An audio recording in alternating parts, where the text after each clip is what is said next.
Ciao, buongiorno. We're starting our way off the island and we are gonna do the Grande Traversata Elbana, which is a kind of long distance trail, only 3 to 4 days from the west coast to the east coast or other direction, however you want. Bad thing is, the last few days the weather was amazing. Today it appears that there are many clouds and there is actually rain forecasted for tomorrow. Also, we're gonna start hiking on the other side of the mountain, so this is actually where the clouds are coming from. It can be a pretty adventure. First, we needed to get to a starting point in Piemonte and say goodbye to Marciana, where we did some work away the last 2 months. You can easily reach Piemonte by bus from anywhere on the island. You can also start in Patrese, and I heard that the reason why there are 2 start or finish points is because both of the towns wanted to be on the map, and to end the conflict the officials just split the trail. So we already left Piemonte and reached the starting point of the GTE, which is this little bridge here. It's a bit colder than expected and way more windy, but well, that's the weather. The first few kilometers will be kind of a little bit steep way up until it becomes a little more gentle. And we will reach about 820 meters today, which is up there in the clouds. So let's hope for the weather to become better. After starting, we walked through some little vegetable gardens, and before we reached the first steep section, we made sure to enjoy a breakfast that our host sent us on the way with. Thanks a lot, guys, it was delicious.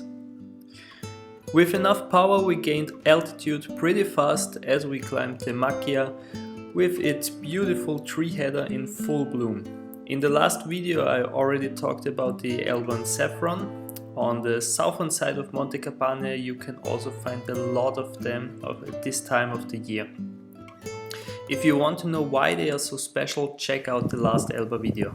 I think we finished the first steep section and now we have this real nice view to the valley and to the coast, and I'm not sure if you can see it, but back on the horizon you can see there. This is the island of Corsica. While it became less steep, the wind got much stronger, because there were no mountains or trees sheltering us. But we found more and more of the caprilli, the old shepherd huts, built long time ago. Some of them are in really great condition too. You can find them all across the Monte Campane region. From here you can also enjoy the views on Pianosa and Monte Cristo.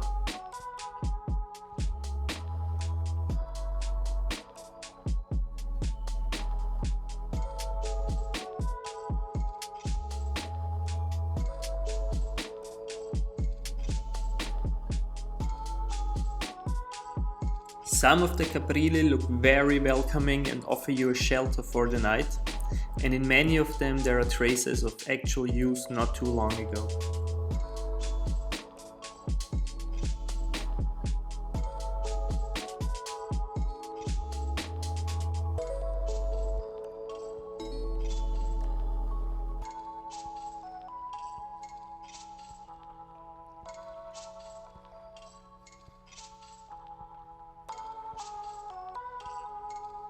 Behind me in the clouds you can see Monte Campane, and we will meet the north section, so north and south connect pretty much here. Yeah, that should. We got these amazing views. That's so cool. The whole time we can see the sea and Corsica and Piemonte where we started. The higher we got, the better the views. The trail still not too hard and very enjoyable. It was such a beautiful day, even with the wild windy weather and the clouds hanging in the peaks of the island. It even gave the whole trip a wilder character, I think.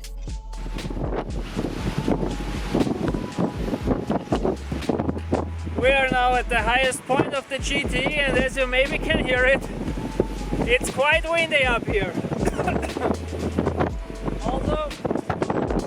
Also this is where the north and south part meet. So yeah, We are going down to Proccio now, where we're gonna stay for the night, somewhere there in the woods.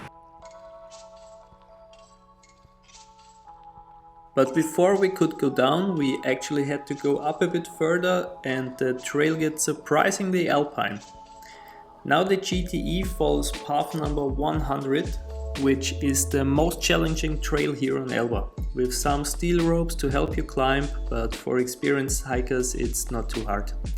Everybody who is okay with heights and has made an easy via ferrata before will have absolutely no problem here. It's also possible to skip the hardest part by following a different route. We at least had a lot of fun on this passage.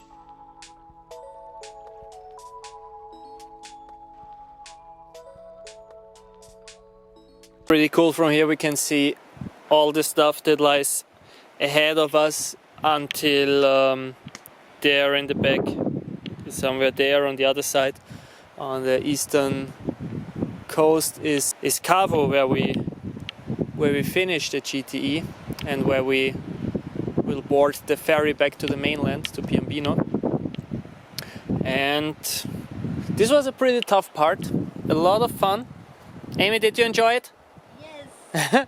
Yeah, it's getting actually pretty late, and I'm thinking, let's see how late it is when we reach Monte Perone. Monte Perone is this one here. That's Monte Perone. Let's see how long it takes us until there. It looks pretty easy and pretty fast, but let's see. So maybe we will camp there.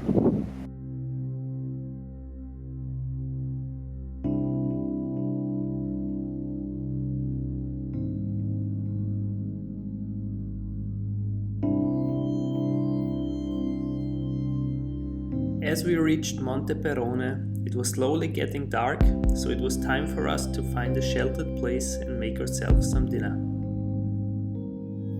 Buonanotte! Good morning. Sorry for the shitty quality, but my camera decided not to work because it's too wet. So the night was a bit more cold than expected. And anyway, the weather for today, the forecast isn't that good.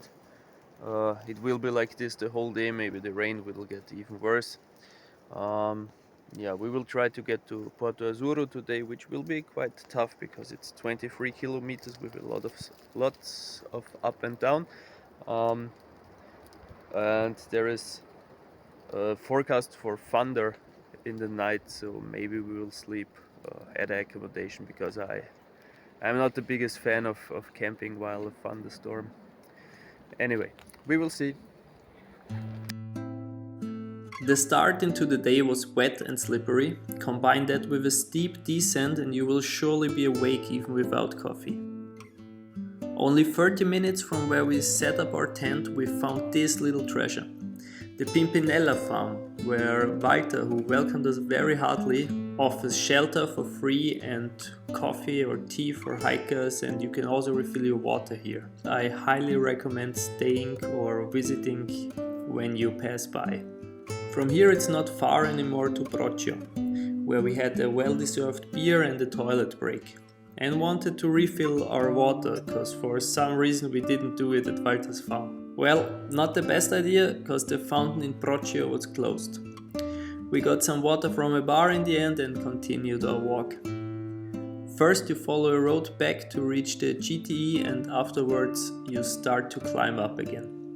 On this day, for some reason, there were a shitload of motocross riders in the area. Kinda sucks that they do it on a hiking trail, but well, at least they greeted friendly. After a short but intense climb up the mountain, there follows an easy part along dirt roads, where we eventually decided to have a lunch break.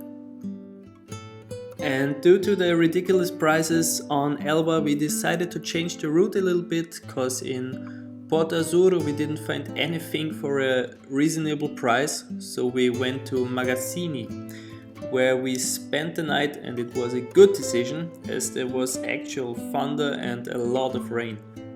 So we had a little detour, but walked only a few hundred meters on the road and reached our destination. It was a short but nonetheless beautiful hike today, and even with me being not so happy about my camera not wanting to work as it should, it was a good one.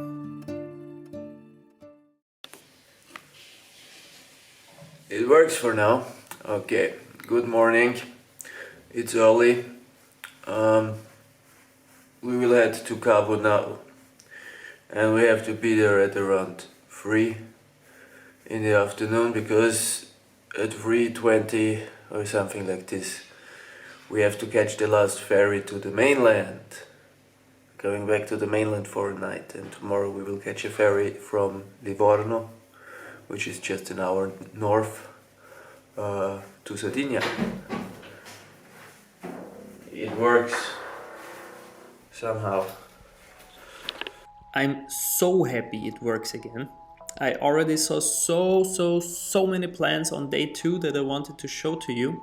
For example, this beauty. A bunch of them were growing just around the corner. It is an scarce-tongue orchid, an early blooming species native to Elba, Corsica, Sardinia, parts of Liguria, Tuscany and the French Provence. At the beginning of the day it was still raining for some short periods, but nothing too bad. The first 5 kilometers were pretty straight and we made progress fast. It was sometimes hard to keep walking because here we saw so many blooming plants and we wanted to take pictures and admire them. And here you have some examples in allium and blackthorn. And as we saw the Fortezza del Volterraio, for the first time we also started the first steep section of the day. We followed it for about an hour or so and made nearly 500 meters in altitude.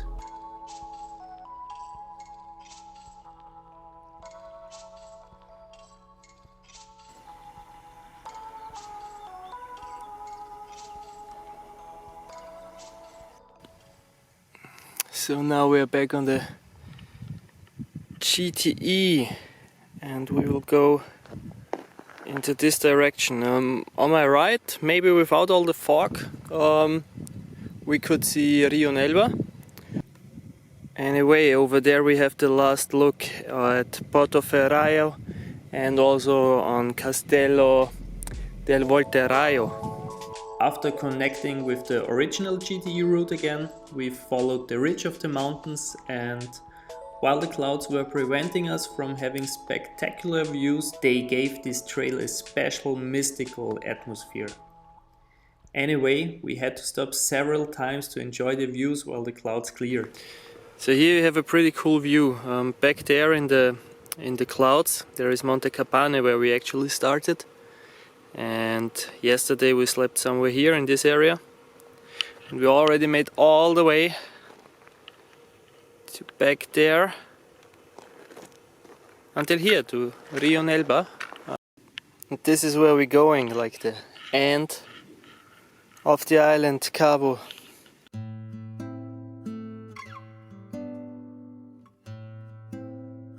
So the ups and downs are a bit more challenging than I expected. Nothing too bad, I think.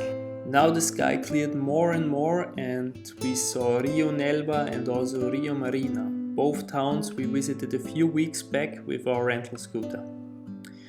The Grande Traversata continued being beautiful and not too hard to walk, even with our as usually too heavy backpacks.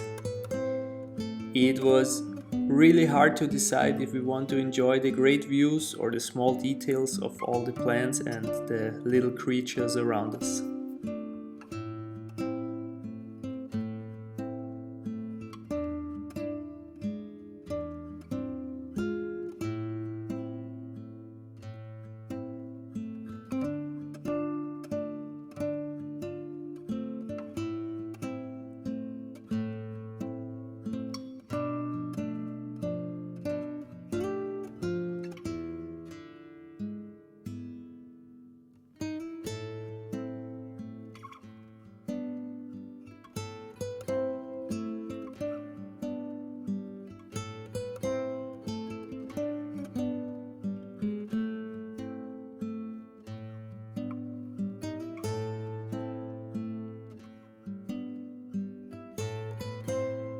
all good things, or in this case paths, must come to an end. And so we started the last ascent of the GTE, climbing the steep slopes of Monte Grosso and enjoying a final look back at the island of Elba, which was our home for the past 2 months. On the other side of the little mountain we could already see the harbor of Cabo, the finish line of the GTE and our gate back to the Italian mainland. The last descent, leading through mainly mastix forest, was fast and smooth to walk, and soon we saw the town sign.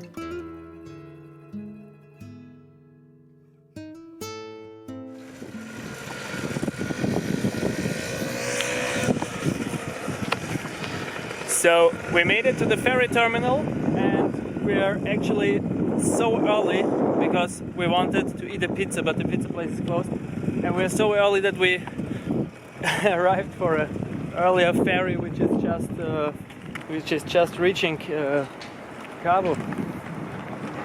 Now we can get in. It's about 11 euros per person. Right, that's it. We did it. GT, I hope you enjoyed the video.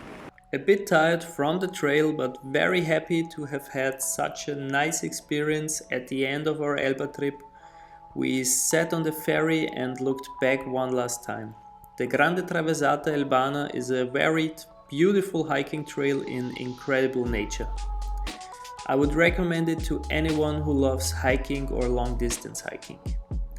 If you enjoyed this video, please leave a like and subscribe to the channel. We are already in Sardinia and are having an incredible great time here. There will be at least 2 videos about our trip and one about a very unknown long distance hiking trail. Thanks for watching and have a great day. Bye bye.